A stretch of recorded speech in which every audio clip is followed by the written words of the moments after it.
Bonjour. En regardant l'histoire de la spiritualité, l'histoire de l'Église catholique, on finit par se dire que peut-être que fondamentalement, le cœur de l'homme n'est pas un cœur doux. Nous avons parfois, et nous sommes tentés d'avoir un cœur dur. Comment est-ce que je peux le dire ? Eh bien, à cause de la contemplation du cœur de Jésus à la croix, je veux dire de son amour. Quand on comprend que le Sacré-Cœur de Jésus signifie en fait l'immense révélation de son amour et cette humilité qui entoure son cœur, signifiée à la croix, lorsque le soldat perça ce cœur par le sang qui sortit et qui signifie un amour incommensurable, mais l'eau qui sortit, cette eau qui a une signification très importante, une immense humilité du cœur de Dieu, que Jésus d'ailleurs révélait. Sachez que je suis doux et humble de cœur. Les deux ensemble donnent de la miséricorde. Eh bien, on a vu se développer au cours de l'histoire de l'Église, partout et à toutes les époques, des théologies qui relativisaient en disant « Ah ben non, il ne faut pas oublier qu'il est juste d'abord, et il va redevenir juste. D'ailleurs, à l'instant où vous mourrez, vous devez savoir que, quelle que soit la cause qui fait que vous n'avez pas la grâce, vous serez damné par lui impitoyablement et pour l'éternité. » Mais la chose n'était pas nouvelle, on vit se développer. Au début de l'Église, vers le IVe siècle, des représentations de Jésus en Christ Pantocrator, le maître du monde, à savoir que, on préférait le représenter comme le Tout-Puissant, mais oublier quelque peu ce qui était spécifique au Nouveau Testament, à savoir son cœur. Et puis, il y eut l'hérésie janséniste, quelque chose de terrible, quelque chose qui se répandit, et l'Église eut beau essayer de lutter contre cela, elle eut beaucoup de mal. Il fallut que le ciel déploie tous ses efforts pour que peu à peu les gens comprennent que, effectivement, le cœur du Christ n'est pas dur. Le fondement de l'hérésie janséniste est justement l'idée que, étant donné que nous sommes pécheurs, étant donné la suprême et la grandeur de Dieu et la punition finale qui viendra, il y aura très peu de gens sauvés, peut-être 0,1%. Et on voit dans certains théologiens définir le nombre de sauvés par le nombre d'hommes qui survécurent au déluge de Noé, 8 en tout. Tandis que tous les autres périrent sur une humanité entière. C'était très peu, effectivement.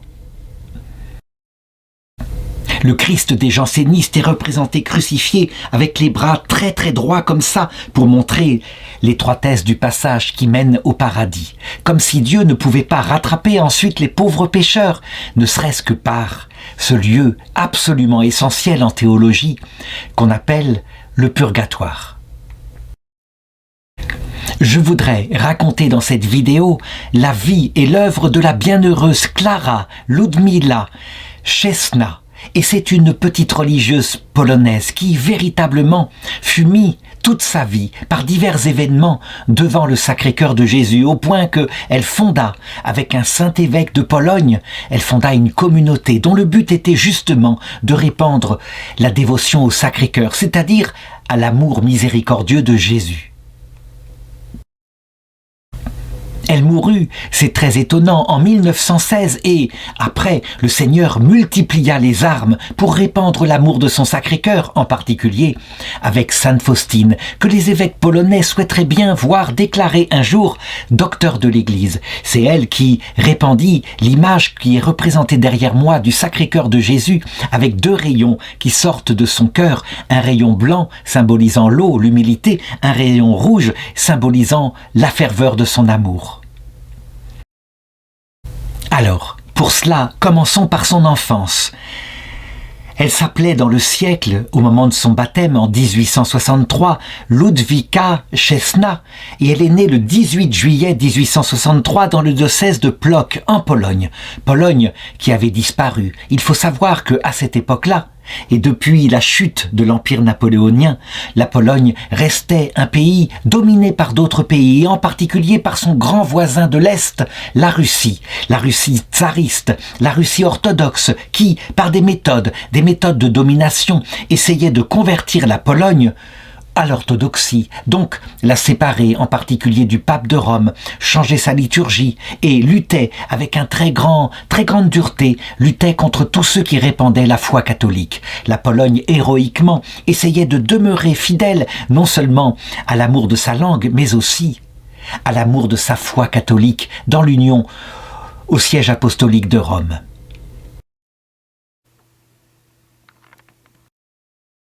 Elle était la 6e enfant d'Antonio et de Francesca Skorupska et sa mère était très pieuse. Elle aimait beaucoup la Vierge Marie. Elle se rendait souvent avec ses enfants au sanctuaire de Notre-Dame de Zuromine.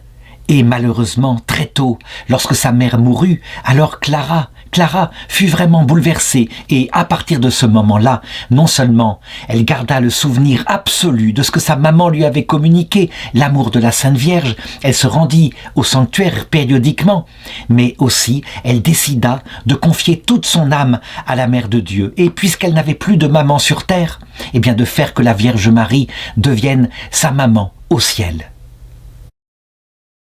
C'est ainsi que, abandonnée sur terre sans que sa maman l'ait voulu, eh bien, elle décida maintenant d'avoir aussi un nouveau père sur la terre, en la personne de Saint Joseph. Son père, quant à lui, se remaria.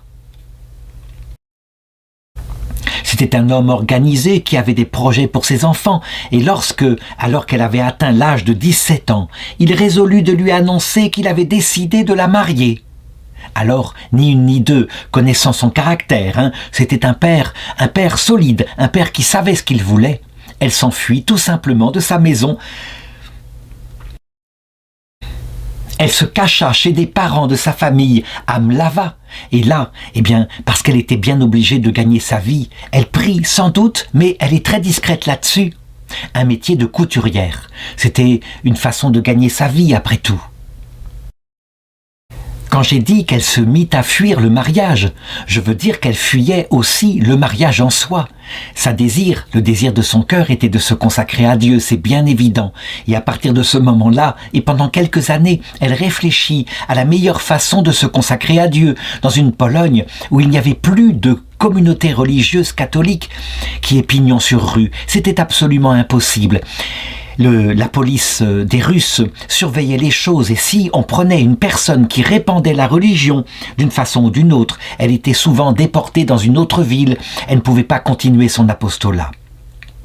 À cette époque-là, il y avait des hommes intelligents, bien sûr, des hommes capables de contourner la loi, parce que quand une loi est injuste, il faut être capable, comme le roseau, plutôt que d'être comme le chêne, eh bien, de prendre par le côté. Cet homme, l'homme qu'il lui fallait, c'était frère Honoré de Biala. C'était un frère capucin, polonais. Il était un homme entreprenant et alors plus rusé que lui, mais d'une ruse saine, un peu comme l'avait dit Jésus. Regardez les habitants de la terre comme ils sont habiles. Eh bien lui, il y avait plus que de l'habileté. Il se mit à fonder dans tous les secteurs où il y avait des besoins.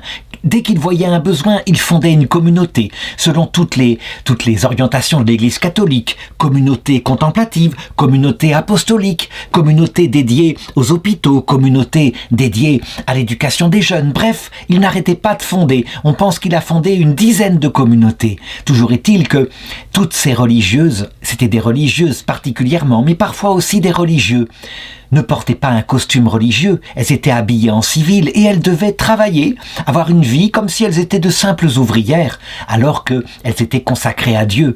Et il organisait des vœux de religion en secret, perpétuels, évidemment, sans qu'il y ait de cédule écrite, sans que ce soit marqué selon les règles du droit canonique. Mais les choses, après tout, marchaient bien. À quoi sert le droit canonique quand on ne peut pas s'en servir? Eh bien, on ne s'en sert pas. À cette époque-là, donc, Ludwika était en recherche. Elle suivit quelques retraites qui étaient dirigées par le bienheureux père Honoré Kosminski. C'était son nom de famille, Et elle décida, évidemment, bouleversée par sa prédication, de lui avouer qu'elle voulait se consacrer à Dieu et donc qu'elle cherchait la meilleure façon de le faire. Et lui, qui avait sous la main des dizaines de communautés, il l'orienta tout simplement vers la communauté clandestine des servantes de Jésus. Nous étions en 1886, elle avait 23 ans, et je voudrais m'arrêter un instant. Certains disent, mais tout de même, lorsqu'il y a une loi produite par des États, Saint Paul ne dit-il pas « obéissez en tout à vos chefs politiques ». La réponse, c'est qu'il faut comprendre, attention à la parole de Dieu qui n'est pas réduite à l'écriture sainte. Quand on prend un extrait de l'écriture sainte, qu'on le met hors contexte, évidemment, on pourrait arriver à faire n'importe quoi.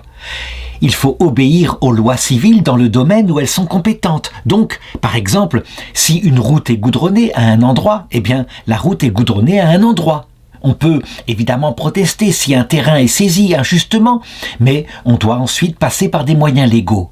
Si par contre une loi est injuste et empêche ce qui concerne notre conscience profonde, et en particulier notre façon de nous donner à Dieu, admettons par exemple une loi qui interdirait le mariage à certaines personnes, comme ce fut le cas en Amérique pour des esclaves qui ne pouvaient pas se marier, eh bien, il est évident que des pasteurs et des prêtres avaient parfois le courage, parce que c'était nécessaire de contourner quelque chose qui était contre le droit naturel. Eh bien, là, c'était la même chose. Donc, elle est envoyée par le frère Honoré à Lublin. Et là, tout simplement, eh bien, il faut l'imaginer habillée en ouvrière. Elle ouvre un atelier de couturière et elle commence à exercer son apostolat parmi les travailleurs. Parce que le but, évidemment, c'est l'évangélisation. Et nous sommes à une époque d'industrialisation. Évidemment, il ne faut pas prendre non plus les Russes pour des lapins du jour. Au bout d'un certain temps, ils se rendent compte de tous ces gens qui passent dans l'atelier, là, à Lublin.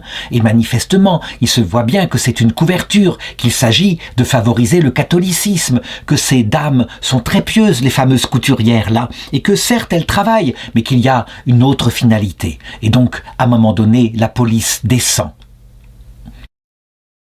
C'est une perquisition, on fouille partout et on ne va pas manquer de trouver, évidemment, une chose qu'elle a mal cachée, un catéchisme catholique. Or, il est interdit de répandre l'enseignement de la religion catholique. Elle est donc mise en examen, inculpée, on disait à l'époque, considérée comme coupable de diffusion du catholicisme. Elle est condamnée, elle est contrainte de quitter Lublin, elle doit retourner à Varsovie. Là-bas, elle est encore davantage surveillée. L'apostolat devient quasiment impossible. Que faire, Sa vocation est véritablement en jeu. Et on peut imaginer qu'à cette époque-là, ce fut pour elle une angoisse. Elle se tourna davantage vers la prière en particulier au Sacré-Cœur, qui ne l'avait jamais abandonné. Le cœur de Marie, le cœur de Jésus, les deux cœurs unis. Comme d'ailleurs, c'était une dévotion qui se répandait en Pologne à cette époque-là, à cause de la médaille miraculeuse, la médaille qui avait été donnée par la Sainte Vierge en 1830 en France lors d'une apparition. Et voici à quoi ressemble cette médaille, où on voit bien au verso les deux cœurs à la même taille de Jésus et de Marie, ce qui indique manifestement que pour nous conduire au ciel, ils ont un rôle absolument complémentaire, comme le Père et la Mère de nos âmes. Je sais que chez les protestants, on critique cette image en disant « Mais Jésus est Dieu, Marie n'est qu'une personne humaine. » Et donc, il ne faudrait pas que les deux cœurs soient à la même taille. C'est bien évident, Jésus est Dieu et Marie n'est qu'une personne humaine. C'est Jésus qui l'élève à ce rôle, manifestement à la croix, en donnant aux disciples qui l'aiment, c'est-à-dire nous, sa mère comme mère.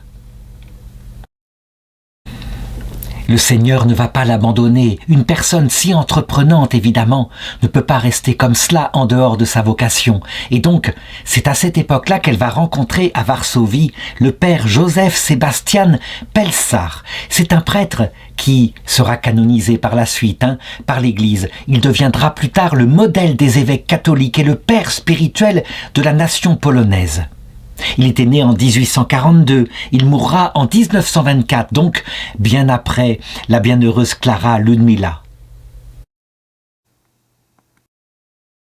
Comment décrire le père Joseph Sebastian Pelsar ? Eh bien, on peut le dire, c'est un homme absolument complet. C'est le modèle idéal de ce que doit être un prêtre, ayant toutes les qualités du prêtre. D'abord un théologien hors pair, il sera professeur de théologie, il sera même recteur à un moment donné de la grande université de Cracovie, l'université Jagellonne. Ce Ce qui est étonnant, c'est que la plupart du temps, ceux qui sont intellectuels ne sont pas parallèlement et en même temps des hommes pratiques, des hommes de terrain, des pasteurs de terrain. Eh bien lui, il l'est. Il s'occupe en particulier de tous ses frères polonais, les plus pauvres. Il veut leur communiquer l'amour de Jésus et en même temps s'occuper de toutes les misères qui pèsent sur eux.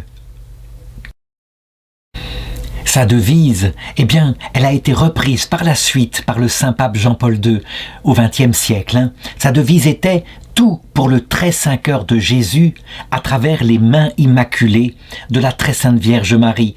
Et le pape Jean-Paul II, qui avait le don de synthétiser, transformera cette devise en latin « Totus tuus », « Tout à toi, Marie », pour que tu nous mènes à Jésus, bien sûr. Donc, elle rencontre en 1894 le père Peslar qui à l'époque n'est encore qu'un simple prêtre. Il deviendra par la suite forcément évêque, ça ne pouvait pas être autrement. Et il vient de fonder une sorte de recueil de maisons pour des travailleurs, surtout des travailleurs dans la domesticité. Or, il s'avère qu'il veut donner un esprit catholique, profondément catholique à cette maison. Et il lui faut plus que, je dirais, une gardienne. Il lui faudrait une personne qui soit consacrée à Dieu, une religieuse, engagée totalement. Évidemment, lorsqu'il confesse Ludmila, il a visiblement, manifestement, la perle rare que le Seigneur met sur son chemin. Et donc il n'hésite pas, il lui parle. Nous sommes en 1894, elle a 31 ans, elle est un peu au chômage apostolique, si on peut dire, même si elle n'est pas au chômage de son travail manuel. Et il lui demande, eh bien, de se mettre au service de ce projet. Elle aime le Sacré-Cœur, elle aime le Sacré-Cœur de Jésus, elle aime le cœur de Marie. Et bien justement, son idée, et ça ne peut pas être une coïncidence, son idée, c'est de fonder ces travailleurs dans l'amour de Jésus. Véritablement, c'est la racine même, c'est l'essence même de la Pologne. Elle ne peut être que stupéfiée par cette coïncidence, cet appel que lui lance ainsi ce confesseur. Elle lui dit que son propre directeur spirituel, don Antonio Nowienski, lorsqu'elle avait dû quitter la ville de Lublin, chassée par la police russe, eh bien, il lui avait dit qu'il lui confiait la tâche de propager le culte du Sacré-Cœur de Jésus. Il est évident que tous ces signes-là ne peuvent pas être de l'ordre de la coïncidence. Alors, sans hésiter, elle se lance. Elle, qui maintenant ne peut plus rester dans la petite communauté à laquelle elle avait adhéré, eh bien, elle se met au service du père Peslar. Et très vite, celui-ci, qui confesse d'autres jeunes femmes qui désirent se consacrer à Dieu, eh bien, il les dirige vers l'endroit où elle est. Et c'est ainsi que va être créée cette fameuse communauté. Cette communauté dont Monseigneur Peslar, qui devient évêque en 1899, évêque de c'est difficile à prononcer, Przemysl, eh bien, c'est dans le sud de la Pologne, eh bien, cette communauté s'appellera les Servantes du Sacré-Cœur. Elles se consacrent donc aux œuvres de charité et à répandre le culte du Sacré-Cœur. Leur comportement d'abord doit répandre le culte du Sacré-Cœur. Pas question qu'elles soient des sœurs méchantes, des sœurs revêches. Elles doivent être des sœurs pleines de miséricorde. Elles seront ainsi l'image vivante de l'amour de Jésus. Il faut bien le reconnaître, c'est quelque chose de tout à fait particulier à une époque où, en Europe, il y a comme un courant qui domine et qui plutôt insiste sur les efforts, les sacrifices, le dépassement de soi, donc quelque chose de l'ordre de la force, chose qui est une qualité humaine nécessaire bien sûr, mais il faut toujours ajouter que le secret du cœur de Dieu n'est pas là, c'est dans son amour, comme je l'ai montré au début de cette vidéo. Monseigneur Peslar est l'un de ces évêques qui n'a pas, je dirais, pour sa communauté, un objet restreint. Il ne les borne pas, par exemple, à l'enseignement dont tout l'intéresse et selon le charisme des sœurs. Pourquoi est-ce que certaines ne seraient pas, chargées d'enseigner le catéchisme dans les villages, d'autres travaillant comme aides-soignantes dans les hôpitaux, d'autres comme éducatrice dans les orphelinats ou comme professeur dans les écoles, tous les apostolats l'intéressent, sans exception. On peut le dire que cet évêque-là, il ressemble un peu à saint Vincent de Paul, qui avait un cœur aussi grand, aussi ouvert à toutes les formes d'apostolat que le cœur de Jésus. eh bien, cette fondation va marcher extraordinairement. Et je dirais qu'au bout d'un certain temps, eh bien, elles obtiennent la possibilité maintenant, contre la volonté de l'occupant russe, la possibilité de porter un habit religieux. Voilà pourquoi on la voit qui est ainsi, avec ce costume tel que c'était la mode au XIXe siècle. C'est à partir de cette époque qu'elle va prendre le nom de Clara, autrement dit Claire, parce qu'il faut s'affilier, et on s'affilie à l'ordre de Saint François, donc le deuxième ordre, l'ordre fondé par Sainte Claire d'Assise. Là encore, je voudrais m'arrêter. Dans l'Église catholique, il y a un droit canonique. Ça veut dire que les choses sont organisées, le droit étant au service, justement, du fonctionnement interne. Je l'ai dit, le père Honorat de Biala, quant à lui, eh bien, il était obligé de passer outre le droit, ce qui montre la grande souplesse qu'il y a dans l'Église, tandis que Monseigneur Peslar, lui, eh bien, il se dit, autant faire les choses officiellement, donc reconnaissance canonique diocésaine, et ensuite on demandera éventuellement une reconnaissance pontificale. Comme le père Peslar à ce moment-là n'est pas encore évêque, eh bien, lui, il passe par la voie hiérarchique. Il demande la permission au cardinal de Cracovie, le cardinal Albin Dunajowski, qui bien sûr lui accorde la possibilité. Et donc Ludwika, quant à elle, elle devient la cofondatrice sous le nom de sœur Clara et bientôt de mère Clara puisqu'elle devient la sœur supérieure générale. Il y a en tous 12 religieuses au début qui sont entrées ainsi. Toutes des dirigées du père Peslar, et au bout d'un certain temps, parce que l'œuvre est officielle, parce qu'elle commence à être connue, voici que des jeunes filles veulent y participer, qui sont volontaires, qui rentrent de toute la Pologne. Certains s'étonneront peut-être que les 12 autres religieuses ne soient pas béatifiées en même temps que sœur Clara. Il faut bien comprendre que la béatification ne dit rien du degré de sainteté au ciel, mais simplement elle met en avant, je dirais un peu adapté à notre sensibilité, des personnes qui représentent toutes celles que nous ignorons, parce que, évidemment, au bout d'un certain temps, il y a tellement de jeunes religieuses qui entrent dans cette communauté. Par exemple, en 2017, donc, près d'un siècle plus tard, la congrégation comptait 491 sœurs dans 68 maisons. Il n'était pas possible de toutes les béatifier, même si, de fait, objectivement, elles devraient toutes être canonisées. Pendant ce temps, Mère Clara, elle est là, elle se dévoue, et pourtant, ses problèmes de santé sont grands, augmentent de plus en plus. On relève à cette époque-là des problèmes cardiaques, une tumeur qui se développe dans son poumon, un caillot de sang dans les jambes qui lui causait de grandes difficultés à marcher. Mais elle prend les choses comme le Seigneur lui envoie. Elle le sait, ses souffrances ne sont pas vaines. Il faut les offrir pour cette œuvre que Monseigneur Peslar a fondée. Elle le dit, nous devons nous abandonner à la volonté de Dieu.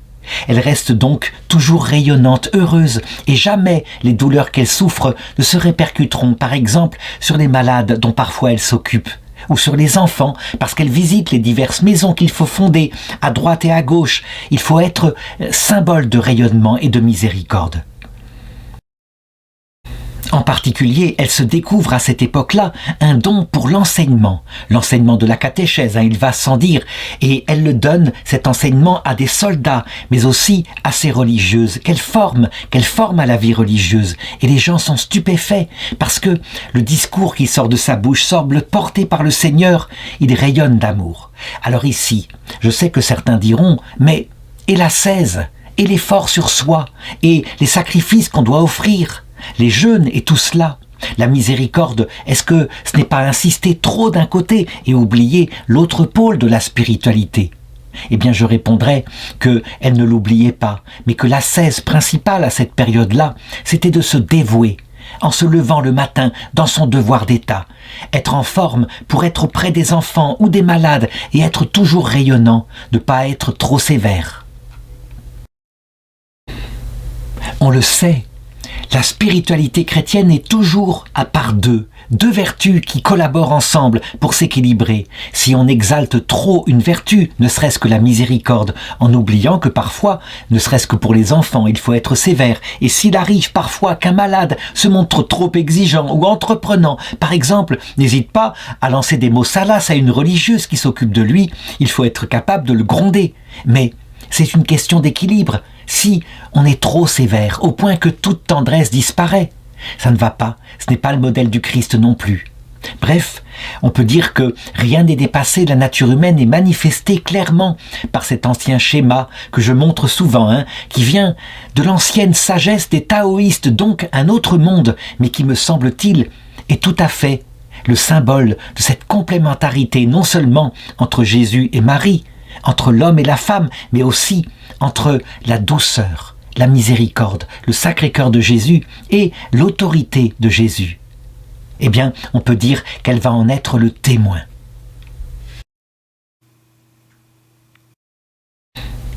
Ses souffrances, elle les offre et elle ne va pas rester longtemps sur terre. Elle meurt très jeune, le 7 février 1916 à Cracovie.